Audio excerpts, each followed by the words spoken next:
Now to some questions and some answers about fuel storage on your farm and protecting the waterways that may be around you. Very good. SPCC is short for the Spill Prevention, Control, and Countermeasure Program. It's an EPA regulation that comes from the Clean Water Act that's been on the books for quite a while. And this is to help facilities get in compliance with the Clean Water Act. Essentially, it applies to farms that store oil and fuel products, but there's been some confusion. Energy management specialist Scott Fraizer helps sort it out. There was an SPCC deadline that was to be November 10th of this year, 2011, and that's when all SPCC qualified facilities, and we'll talk about that in a little bit, would have to have their SPCC plans.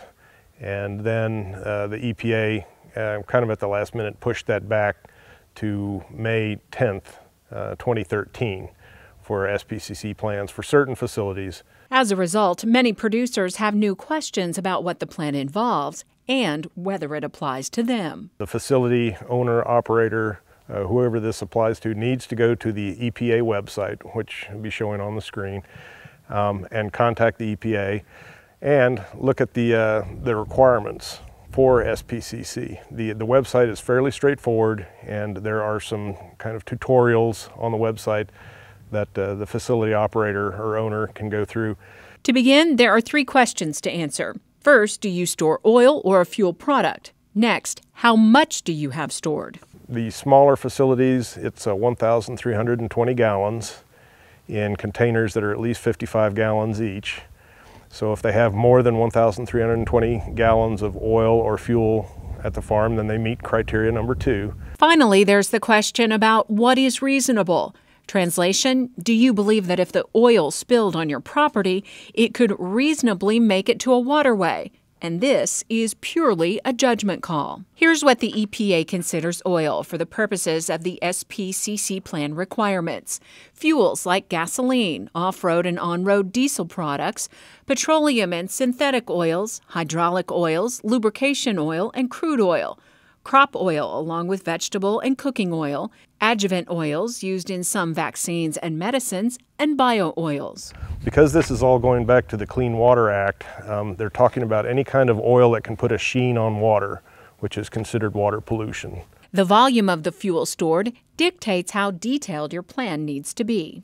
If it's between 1,320 gallons and 10,000 gallons above ground, then I think it's called a Tier 1 that they fill out, which they can do themselves.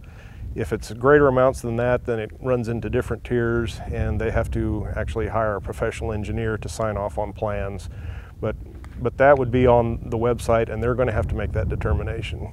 If you started farming on the property after August 16, 2002, the EPA says you have until May 10, 2013 to get in compliance. If the facility was in operation prior to August 16, 2002, then they already need to have an SPCC plan in place. The bottom line, developing a plan gives you guidance and potential protection. By filling out the SPCC, the farmer or the operator will quickly see what things they need to do, like build dikes around fuel storage, things like that. This also lowers their liability in case of a spill.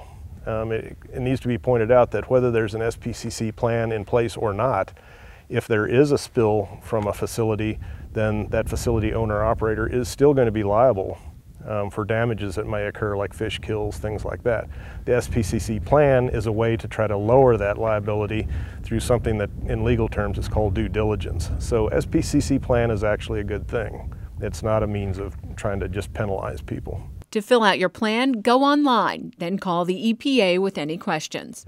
If there is a spill and it causes damage and state and federal agencies get into it, they're going to ask to see the SPCC plan if it applies to you. And that's the case where if you don't have a plan, then you could be not only liable for the damages that the spill caused, but you might be also facing a fine. To find a link to the EPA's SPCC program and how it applies to farmers, go to sunup.okstate.edu.